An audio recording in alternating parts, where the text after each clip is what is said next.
Olá, tudo bem? Vamos conversar um pouquinho sobre direito constitucional? Quero conversar com você a respeito do processo legislativo, mais especificamente o processo legislativo da medida provisória. A medida provisória é uma espécie normativa relacionada no artigo 59 da Constituição Federal e cujo disciplinamento se encontra no artigo 62 da Constituição Federal. A medida provisória substitui o antigo decreto-lei.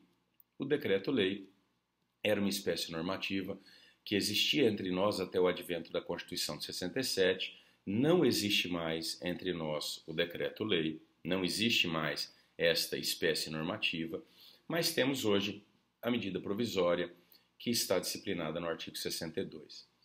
A medida provisória ela foi criada através de inspiração colhida do sistema italiano.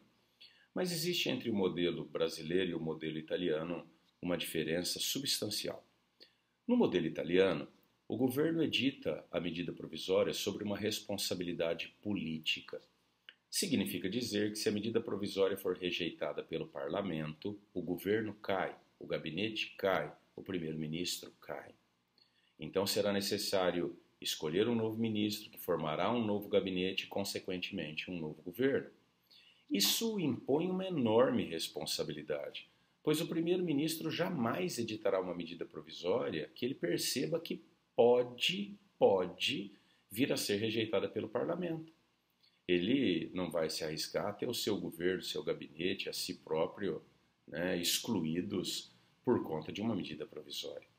Essa responsabilização política não existe no modelo brasileiro, de maneira que aqui o presidente pode editar medida provisória e ainda que ela seja rejeitada pelo parlamento expressamente, o presidente continuará normalmente no exercício de suas funções. Isso explica por que é que, desde a redemocratização do país e o advento da Constituição de 88, tantas medidas provisórias têm sido editadas.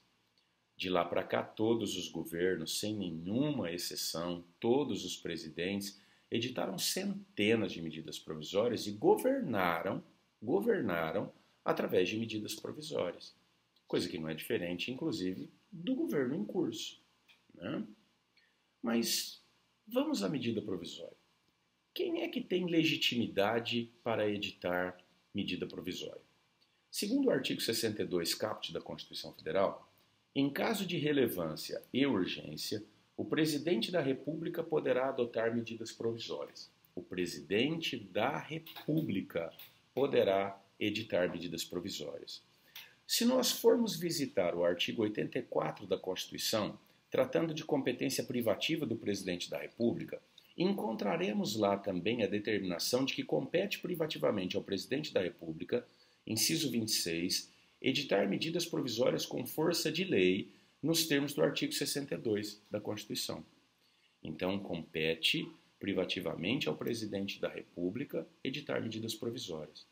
O presidente da República poderia delegar esta sua competência? E a resposta é não. O artigo 84 da Constituição Federal possui um parágrafo único onde estabelece quais são as matérias que o presidente da República pode delegar. E a edição de medidas provisórias não se encontra relacionada neste parágrafo único. Portanto, a edição de medidas provisórias é de competência privativa e indelegável do presidente da República. Quais são os pressupostos constitucionais para a edição de medida provisória? 2. Diz o artigo 62 caput, no caso de relevância e urgência. Para que o presidente da República possa editar uma medida provisória, estes dois pressupostos constitucionais devem ser atendidos: relevância e urgência. Faltando relevância ou faltando a urgência, a medida provisória não pode ser editada. Os dois pressupostos devem ser atendidos. O presidente da República pode editar medida provisória sobre toda e qualquer matéria? Evidente que não. Na edição de medida provisórias, nós temos uma inversão do processo legislativo. Segundo o processo legislativo normal, se o presidente deseja editar uma lei, Ele apresenta um projeto na Câmara dos Deputados que vai discuti-lo, analisá-lo, votá-lo, vai passar pelo Senado e, se for aprovado e quando for aprovado, o presidente o sancionará, promulgará, publicará e ele então entrará em vigor. No caso da medida provisória, esse processo legislativo se inverte. O presidente absolutamente sozinho, por um ato unilateral, edita a medida provisória, faz publicar e ela imediatamente entra em vigor com força de lei ordinária. A medida provisória tem força de lei ordinária. E só depois que foi publicada no Diário Oficial e entrou em vigor a medida provisória, é que o legislador, é que o Congresso Nacional vai poder se manifestar. Então, evidentemente, não se pode permitir que o presidente legisle através de medida provisória sobre todo e qualquer assunto. Veja-se, por exemplo, que como a medida provisória tem força de lei ordinária, o presidente não pode disciplinar sobre matéria que a Constituição reservou para a lei complementar. Existe mesmo, no artigo 62, parágrafo 1º da Constituição Federal, uma relação de matérias que o presidente não pode disciplinar através de medida provisória. Veja-se, além, por exemplo, das matérias que a Constituição reservou para a lei complementar, o presidente também não pode, está ali registrado, o presidente não pode tipificar uma conduta por medida provisória. O presidente não pode criar crimes através de medida provisória, legislar sobre direito penal através de medida provisória. Então, existe uma relação de limitações materiais para a edição de medidas provisórias que está disciplinada no artigo 62, parágrafo 1º, e cuja leitura é imprescindível. Muito bem. Editada a medida provisória, qual o prazo de duração dessa medida? Segundo determina o artigo 62, parágrafo 3º da Constituição Federal, a medida provisória tem prazo de validade de 60 dias. 60 dias. Esse prazo de 60 dias, segundo o próprio artigo 62, parágrafo 3º estabelece, e na forma do parágrafo 7º do mesmo artigo, pode ser prorrogado uma única vez por mais 60 dias. Então, ao todo, a medida provisória vale por 60 dias, prorrogável uma única vez por mais 60 dias, ou seja, 120 dias.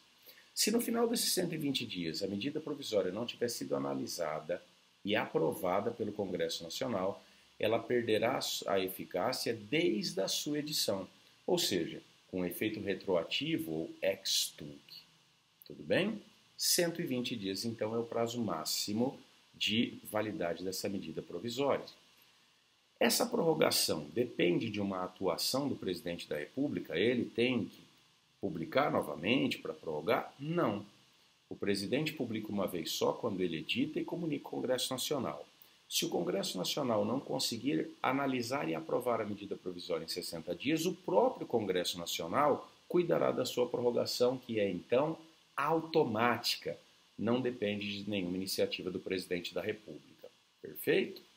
Outra coisa, como se conta esse prazo? A partir de quando? Segundo o artigo 62, parágrafo 4º da Constituição, o prazo de 120 dias começa a ser contado a partir da publicação da medida provisória no Diário Oficial. Então, a partir da publicação, começa a ser contado o prazo.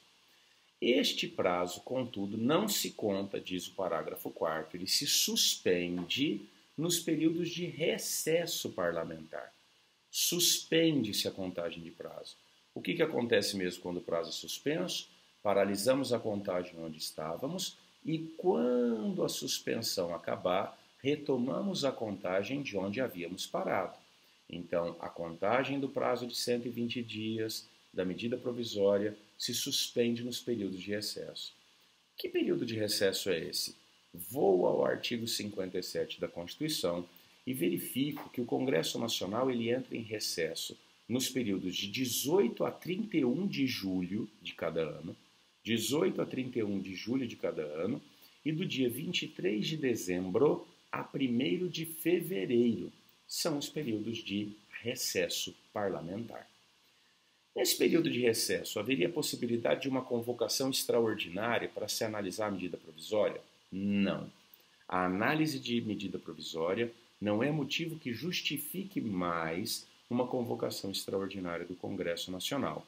Porém, o artigo 57, parágrafo 8º da Constituição, estabelece que se houver uma convocação extraordinária por algum outro motivo qualquer que a justifique, havendo medidas provisórias a serem analisadas, elas automaticamente serão incluídas na pauta.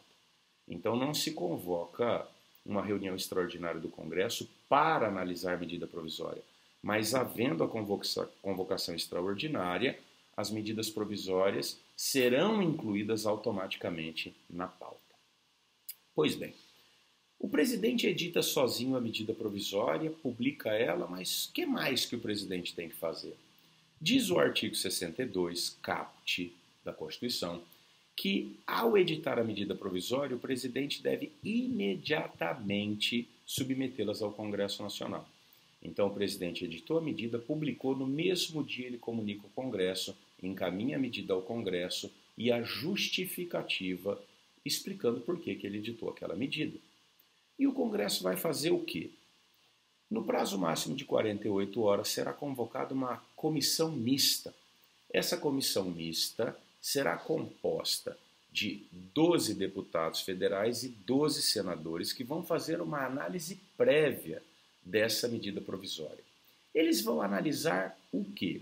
Eles vão analisar se estão preenchidos os pressupostos constitucionais da relevância e urgência, vão analisar outras questões constitucionais, vão analisar o mérito e a adequação financeira e orçamentária dessa medida e vão emitir um parecer. Este parecer é de caráter opinativo. O que podem dizer no parecer? Podem dizer no parecer que a medida deve ser aprovada, podem dizer no parecer que a medida deve ser rejeitada, porque, por exemplo, não atende os pressupostos ou adequação financeira e orçamentária. Podem também apresentar um projeto de lei de conversão para substituir, para alterar a medida provisória. Esse parecer, volto a insistir, é meramente opinativo. Apresentado o parecer pela comissão mista, a medida provisória então deve ser analisada em plenário. E ela vai ser analisada em plenário em cada casa do Congresso Nacional separadamente. Isso é o que determina o parágrafo 9º do artigo 62 da Constituição Federal. Então, separadamente, em cada casa, a medida provisória será analisada. Onde se inicia? Na Câmara ou no Senado? Diz o artigo 62, parágrafo 8º, que a votação da medida provisória se inicia na Câmara dos Deputados, que será então a casa iniciadora. O Senado, portanto, será a casa revisora. Lembra daqueles pressupostos constitucionais de relevância e urgência? Eles já foram analisados pela comissão mista, que fez o seu parecer. Mas, de novo, em cada casa do Congresso Nacional, antes de analisarem o mérito da medida, o plenário da Câmara e depois o plenário do Senado deverão novamente analisar o atendimento dos pressupostos constitucionais de relevância e urgência. É o que determina o artigo 62, parágrafo 5º da Constituição Federal. Além disso, segundo a Resolução 01 de 2002 do Congresso Nacional, além de analisar o atendimento dos pressupostos constitucionais de relevância e urgência, deverão também os plenários da Câmara e do Senado analisar a adequação financeira e orçamentária da medida provisória, antes de invadirem a análise do mérito. Qual o quórum para a aprovação da medida provisória? O quórum para a aprovação da medida provisória, segundo determina o artigo 47 da Constituição Federal, é de maioria simples ou relativa. Maioria simples ou relativa. Lembra que a medida provisória tem força de lei ordinária? Esse é o quórum para aprovação da lei ordinária, maioria simples ou relativa. Na casa revisora, o projeto aprovado na casa iniciadora, porque a medida provisória vai ser analisada na casa iniciadora e só vai para a casa revisora se lá foi aprovado. Na casa revisora, o projeto pode sofrer alterações através de emendas. Se houverem emendas, o projeto retorna para a casa iniciadora, que vai analisar a respeito das emendas, vai analisar apenas as emendas, podendo mantê-las ou não. Se o projeto for aprovado na casa iniciadora e na casa revisora, sem nenhum tipo de alteração, ele vai ser encaminhado diretamente para publicação, vai ser promulgado diretamente pela presidência da mesa do Congresso Nacional, que é exercida pelo presidente do Senado. Agora, se forem realizadas alterações no projeto, após a sua aprovação, o projeto de lei de substituição deve ser encaminhado ao presidente para sanção ou veto. Diz a Constituição Federal, no parágrafo 6º do artigo 62, que se a medida provisória não for analisada no período de 45 dias, ela entra em regime de urgência constitucional. É automático. 45 dias não foi analisada ainda, urgência constitucional. Diz ainda esse dispositivo que as demais deliberações do Congresso Nacional ficarão sobrestadas. Mas o Supremo Tribunal Federal, analisando o mandado de segurança 27.931, firmou o entendimento no sentido de que a análise da medida provisória em urgência constitucional não tranca a pauta do Congresso no que diz respeito à proposta de emenda constitucional, a leis complementares, a resoluções, a decretos legislativos e mesmo leis ordinárias que tratem dos assuntos que estão excluídos da área de incidência da medida provisória. Em todas essas espécies normativas, não existe trancamento da pauta. Então, se entrar em regime de urgência constitucional, sobresta o andamento do quê? Somente sobrestará o andamento dos projetos de lei ordinária que tratem dos assuntos que podem ser tratados por medida provisória. Nada mais terá o seu andamento, o seu processamento sobrestado. Perfeito? Se o Congresso Nacional aprovar a medida provisória com alterações, ela vai ter que ser enviada ao presidente da República para análise de sanção e veto. Diz então o parágrafo 12 do artigo 62 que a medida provisória permanecerá em vigor com a sua redação originária até que o presidente analise. O que é um absurdo, porque se o parlamento já entendeu que aquela medida teria que ser alterada e modificou a sua redação, permanecer em vigor com a redação anterior que já foi rejeitada é um absurdo. Porém, é a determinação constante do parágrafo 12 do artigo 62 da Constituição Federal. Se o projeto de lei de conversão, se a análise da medida provisória não se realizar dentro do prazo de 120 dias, é o prazo máximo, 60 dias prorrogáveis por mais 60, ocorre a sua rejeição tácita. Rejeitada a medida provisória, ela perderá sua eficácia desde o momento da sua edição. E segundo o parágrafo 3º do artigo 62, caberá ao Congresso Nacional disciplinar por decreto legislativo as relações jurídicas daí decorrentes.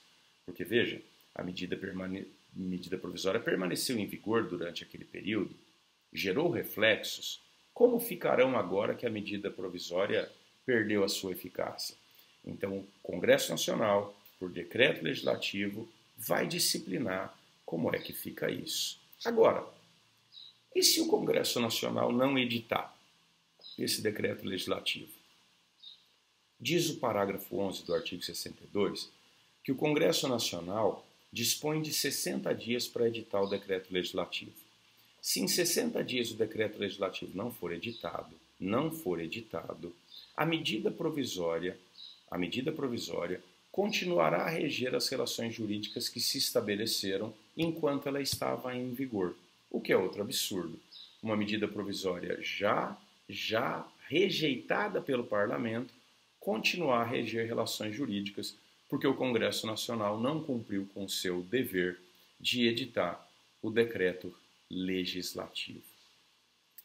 A matéria rejeitada pode ser objeto de nova medida provisória? Não na mesma sessão legislativa, ou seja, o mesmo ano. Mas não existe vedação nenhuma para que na sessão legislativa subsequente, ou seja, no ano seguinte, seja editada uma medida provisória com o mesmo tema, com o mesmo assunto, com as mesmas disposições. Então não pode ser reeditada na mesma sessão legislativa, no mesmo ano, na subsequente pode.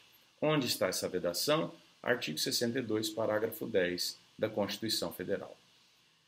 Editada uma medida provisória, qual o impacto no ordenamento jurídico? Veja, a medida provisória tem força de lei, mas ainda lei não é. Por isso, ela apenas suspende a eficácia das disposições legais que com ela sejam incompatíveis. Suspende a eficácia por quê? Porque se a medida provisória for rejeitada expressa ou tacitamente, aquelas disposições voltam a reger as relações jurídicas normalmente. Elas não foram revogadas. A medida provisória não revoga as disposições em sentido contrário. Agora, se a medida provisória for aprovada, ela será convertida em lei e esta nova lei que surgiu a partir da medida provisória, é que vai revogar as disposições que lhe forem incompatíveis da legislação anterior. Perfeito?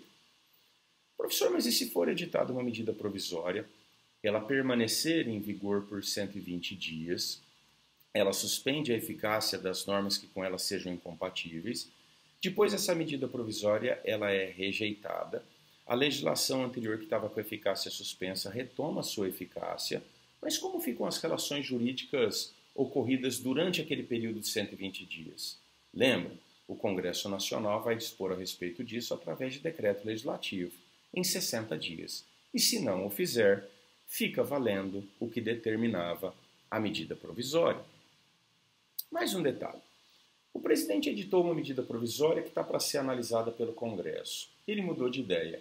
Ele pode retirar a medida provisória de apreciação? Não. O Supremo Tribunal Federal entende que não. Se ele retirar essa medida provisória de apreciação do Congresso Nacional, ele está interferindo na atuação do Congresso Nacional no exercício de suas funções.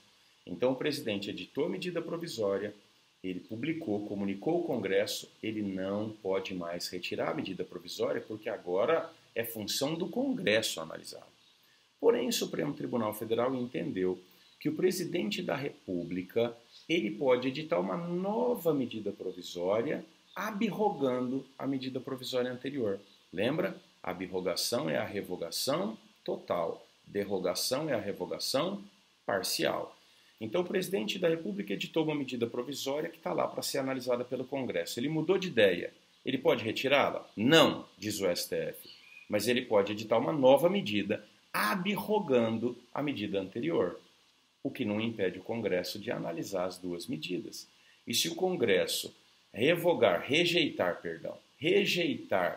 a medida provisória abrogatória, retornará à medida provisória inicial, que o Congresso poderá converter, então, em lei.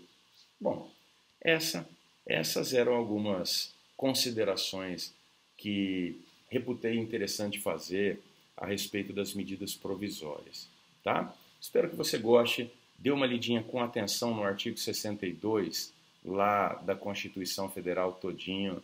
Se você gostou, acompanhe aqui o canal, curte aí, diz o que você achou. Se tiver alguma dúvida, registra aí, que eu dou um jeitinho de responder para você, tá bom? Muito obrigado pela sua companhia, valeu, até a próxima.